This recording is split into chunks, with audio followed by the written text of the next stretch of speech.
Hello, everyone. Welcome back to another episode of Banking Matters. For those of you just tuning in for the first time today, I'm your host, Daniel Baker. We have a special guest joining us today, Amanda Hinsley, the CFO of First Texas National Bank in Floyd-Ada, Texas. As a lifelong resident of Floyd-Ada, Amanda graduated high school in 2000. She graduated from West Texas A&M University magna cum laude in 2003, receiving a Bachelor of Business Administration for Management, and started working for First Texas National Bank in 2007 as compliance officer, and then was named CFO in 2009. She attended the Southwest Graduate School of Banking at SMU for operations and was elected to the bank's board of directors in 2020. Amanda is also currently the BSA officer and IT manager and certified bank security manager. Some of her community involvement includes being a hospital district board of member, a city of Floyd-Ada planning and zoning board member, secretary of Floyd County Agricultural Committee, and former president of the Chamber of Commerce, Floyd-Ada Whirlwind Booster Club member, and a full-time mom of 2 boys. We're really excited to have you join us today, Amanda. Welcome to the show. Well, thank you for having me. I'm happy to be here. So, Amanda, the first thing we like to do to really kind of start the conversation is kind of get to know you a little bit better. And so I always start by asking the question, Amanda, how did you get into the financial sector? How did you get into banking? Well, it wasn't planned. Actually started off in insurance for the Farm Bureau here in Floyd-Ada, and ended up having my first kid and took a year off, and the president of the bank at the time came to me and said, "Hey, we've got a job opening. Do you think you would want to come and apply for it? We think you would be really good." And so I came and applied and started in compliance and did not have one clue about banking or anything when I started, and found out it's a whole other world in itself. It's not just take your money to the bank and drop it off and it gets in your account. So it's definitely been a learning experience, almost kind of a baptism by fire, because started off as compliance officer, and our cashier at the time ended up getting cancer. And so I took over that position of compliance officer and cashier while she was doing treatments, and then ultimately she passed.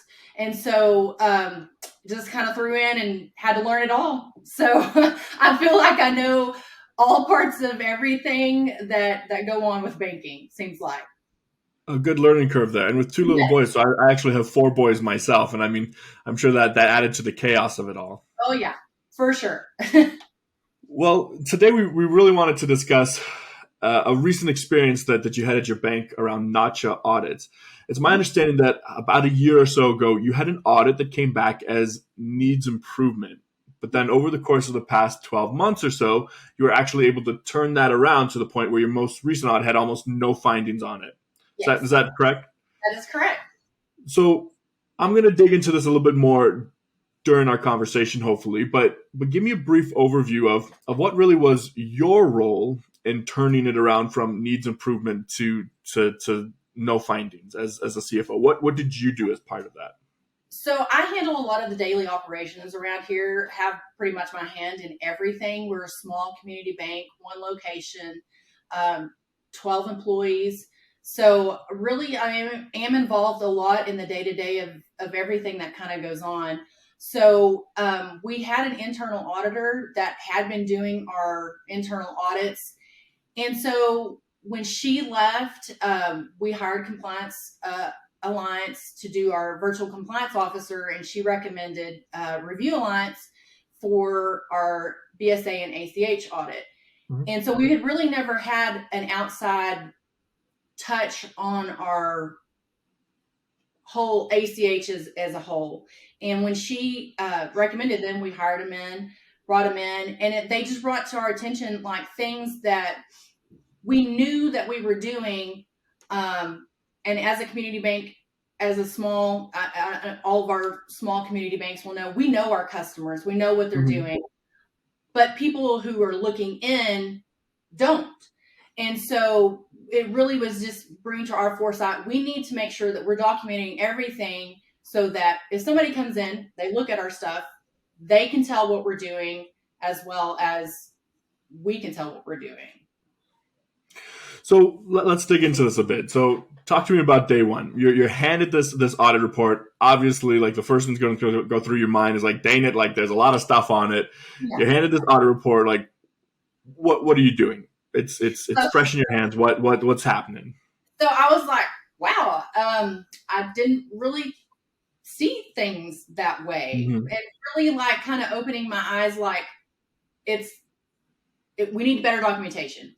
We need to really make sure that, yeah, we know our customers. We know these people that we're talking to, but we don't have a lot of it documented. We don't have like the proper chain of like, if you look at it, what did this person do? Or mm-hmm. what was the next person? What were they doing? So it really was like, okay, we need to create steps so that everybody can know exactly who touched this and what they did. So did you develop any kind of committee, or obviously being smaller bank, there's only, was it 12 of you said, Amanda? Yeah, so we have 12 employees. So really what we did is myself, our virtual compliance officer, Jill Newell, and our audit, I would say our compliance department, Tyler mm-hmm. Hammond, and then our ACH originator, Sarah Segura, we all sat down and were like, hey, what can we do to create a form step by step that everybody can follow and that these people can review and know exactly what we did. So these group of people sat down and we all decided, this is how we want to do this. And I feel like really Jill brought in a lot. Like I said, our virtual compliance officer brought in a lot. Like, hey, these are forms that we have on Compliance Alliance that you guys can use and you can implement and make it work for what you do. Okay, so really, you look kind of like creating a uniform structure, uniform kind of procedures and everything in place. So when you said that there were a chunk of findings on your audit, what kind of findings were on there? Like what kind of findings are we talking about? So it was really like basic stuff. Like for our ACH originations, we like I said, we know our customers. They called us and said, hey, we're sending in so and so from the processing office, and we're going to add them to the ACH origination. Okay. Mm-hmm. Didn't do a new form, just had the person sign the paperwork. And so when they did the review, they say, okay, well, we see this person on here, but then you've got other people that were on here and they're not on the paperwork. So it's like, oh, yeah, we probably should have done new paperwork. So we went through and created all new agreements, had them all signed again, had each customer go through and verify the limits, the people that are supposed to be signing, the way that they were going to be sending it to us, and really just outline that ACH agreement to make for sure that we all knew what everybody was wanting. And then we included our ACH. So the file comes into me, and I was, sending that on to our Sarah Segura, our ACH originator. And well, she wasn't in on the loop on who the people were that were supposed to be signing it or what were their limits. And so really just creating a list of chain of command of like, okay, I've looked at this. Now you're looking at it, and this is what should be on here, was really the big part of that, because she didn't know who was supposed to be on the ACH, mm-hmm. and she didn't know what their limits were. So including everybody full circle on what should have been being done that helped, because now everybody's all on the same page as to what the agreement says. So how do you do that? So do you just like have like weekly meetings, an email chain that goes out? Like how do you include everybody full circle on who, what, where, when? Right. So what we're doing now is Sarah and I are really the main people that have our hand in it on those originations. And so what I do is I get the file in and I'm calling the people on the list. Okay. And I'm saying, hey, did you send this file to us? And then I check off on their transmittal sheet that they sent that I called them. There's a spot. We added this transmittal sheet to send to our customer that says the number of files in the batch, the amount of the file, and have them sign it. And then there's a spot for callback confirmation. And I was calling them. And then when I took it and handed it to Sarah to send through the Fed, then she's looking at, okay, Amanda did call these people, check. And now it's my turn to look at the file to see if it matches the transmittal sheet. Does it match the totals that are on their ACH agreement? And do the people's names that are on here match? So all three of those, check. She checks it, sends it off. So then the next part of that is on a kind of a 3-month rotation basis. Jill and Tyler come in and look at all the ACH sent out for that time frame, and they're checking off. Did this person check to see if this was, oh, look, this amount was more than what was on the agreement.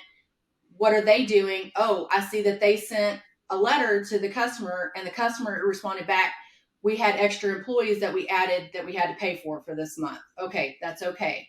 And then we created an ACH exception log so that we know that there were exceptions, and we noted it. And then Tyler and Jill came back and said, oh yeah, we see that they put this on the exception log. Okay, we agree with this. So just the full circle that comes to me first, goes to Sarah, she's looking at it, and then it comes back to the audit department that they are looking at it too. So 3 sets of eyes on everything. So yeah, absolute redundancy there. I think that's fantastic. So that actually kind of brings me back a little bit. You mentioned calling someone and getting them to come in. When you were first refreshing everything, like obviously when an issue turns up, the first thing you got to do is fix the issue. And the first thing you got to do is get everybody that you currently have, sign the proper paperwork, get the proper information, whatever the situation may be. I mean, it's not unique to this specific situation. Right. How did you get them in? I mean, as having worked in the branch before, like that's always been the biggest struggle for me. Like, how do you get these people in the door? How did you get them in the door yourself? So really what we did was I called everybody initially and said, hey, we just had an audit and we want to make for sure we're covering our bases, but we're also covering you, because all of these companies that we do these originations for, they get audited too. And so I just said, hey, it's beneficial for us to make sure that our paperwork's good and your paperwork is good. So I said, I'm going to work on all of this. I'm going to get these forms ready. And I went to them. I went to the customers. And I said, I'm coming. Let's set up an appointment. Let's meet on this day. And I'm going to come to you. And we're going to get this set up. Some of them couldn't make it work that I could come to them. But the main people that were in charge of it came to me. And then they sent those other people at a later time to come and sign those documents. And it was really just having to stay on top of people. Like, hey, I didn't get your form. You didn't get in here. Like, let's get this done. I'm not sending anything for you until you get it done. Like, really just put your foot down and make them do it. Draw the hard line and say, don't cross this point or else. Yes. Well, that's perfect. I think as a small bank, you really have that ability to kind of connect and develop that relationship with your customers. Where it's like, look, I'll come to you. Like, I'll bring you the docs. I'll be able to do that. That's fantastic. Really leveraging the relationship there. So it's a few months in, like you've gone through it. How long would it take you? How long would you say it took you to kind of resolve these issues? Were these issues like resolved in like 1 or 2 months and then you just transition into maintaining? Like, were you still working on these issues 3, 4, 5 months in? What's the time schedule like on resolving this? So I made a time frame for me to get all of the new agreements and everything within the month. Like, I wanted those because we're doing those weekly for some people. And so the people that we were doing those weekly on, I was like, they have to be done within the week. Like, we have to have these new agreements done within the week. The people that were monthly, I wanted to make for sure we had it done by the end of the month for those ACH agreements. And then it was just a process of like having to make for sure that we're doing this. Like you can't just skip over, oh yeah, I called these people. Like, no, you got to put the work in, and you have to do it.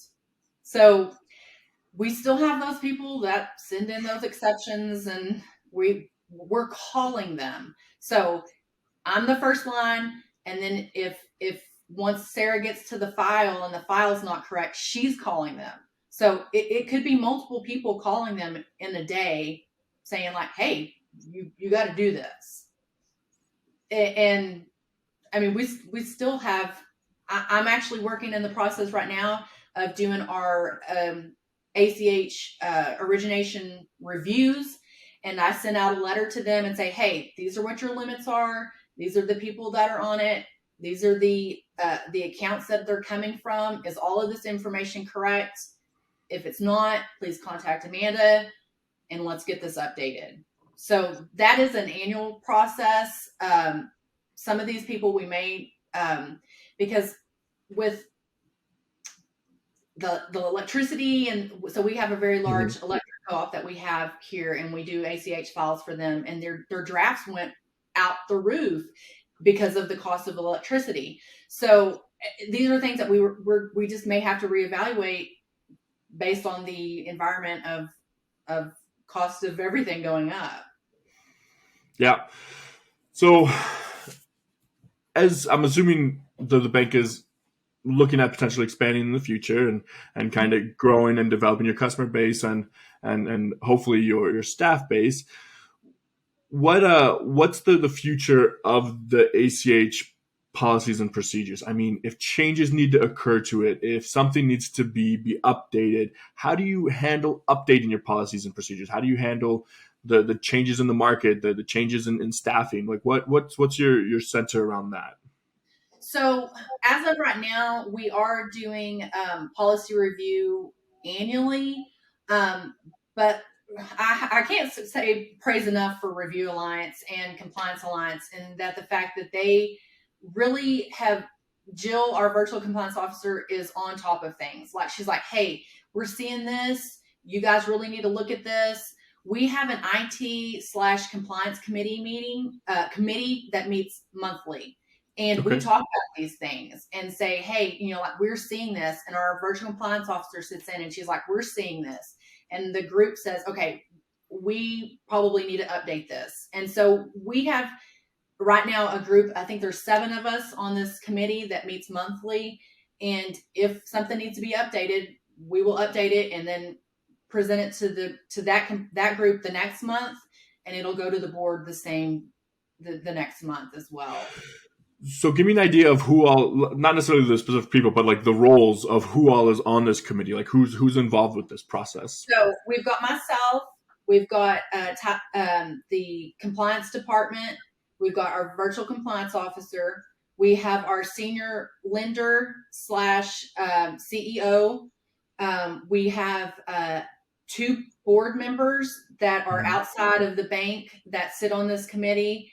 And we also have our CRA officer that is on this committee. And then myself, which I handle all operations and IT as well. So we've got, I think, a really good mix of the bank, of who are involved in all parts of the bank that are on this committee. And, we discuss IT, we discuss ACH, we discuss compliance, we discuss loans. All of that gets discussed at this meeting, that we just make sure we cover everything that pertains to each part of those areas of the bank. So you mentioned something a couple times, and I'm curious to see how your bank specifically handles this. And this is the concept that you have a VCO, so the virtual compliance officer, and you work with Jill specifically. So I know that is through the Bankers Alliance and everything, but you have a compliance department as well within your bank. So regardless of whether the fact that you were with Bankers Alliance or not, or you went with a different company, how does your compliance department work with a remote external compliance officer? So we have Tyler Hammonds. She's our vice president of the compliance department, and she speaks with our VCO weekly, every week. They go over topics and things that are happening here with us, exceptions that Jill has seen.